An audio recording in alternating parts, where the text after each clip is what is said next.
UP में होने वाले विधानसभा चुनाव में सभी पार्टियां अपना दमखम दिखा रही हैं। अगर बात करें भाजपा की तो लोकसभा सीटों में नुकसान के बाद उपचुनाव की 10 सीटों खोना नहीं चाहती है।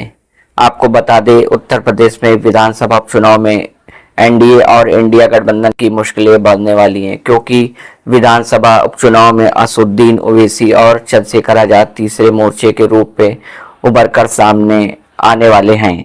जैसे ये खबर सामने आई है, प्रदेश की सियासी गलियारों में हलचल तेज हो गई है। चंद्रशेखर आजाद और असदुद्दीन ओवैसी की पार्टी आगामी विधानसभा उपचुनाव में मतदाताओं के सामने एक नया विकल्प देने जा रही है। ऐसे में अगर असदुद्दीन ओवैसी और चंद्रशेखर आजाद एक साथ आते हैं तो मुस्लिम और दलित वोटों का बंटवारा हो सकता है।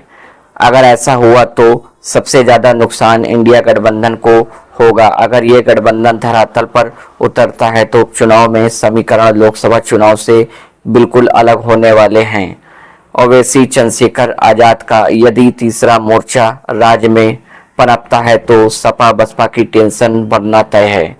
और ऐसा नहीं है, बीजेपी और कांग्रेस के लिए ये भी गठबंधन मुश्किल पैदा कर सकता है। दरअसल चंद्रशेखर आजाद और ओवैसी दलित मुस्लिम को साधने की जुगत लेकर मैदान पर उतरने वाले हैं और इस मोर्चे की नज़र सामान्य और ओबीसी वोटों पर भी होगी। जाहिर सी बात है कि फिर ये इंडिया गठबंधन और एनडीए दोनों के लिए टेंशन पैदा करेगी। आजाद समाज पार्टी के प्रदेश अध्यक्ष सुनील चित्तौड़ के मुताबिक पार्टी एआईएम के साथ गठबंधन कर सकती है।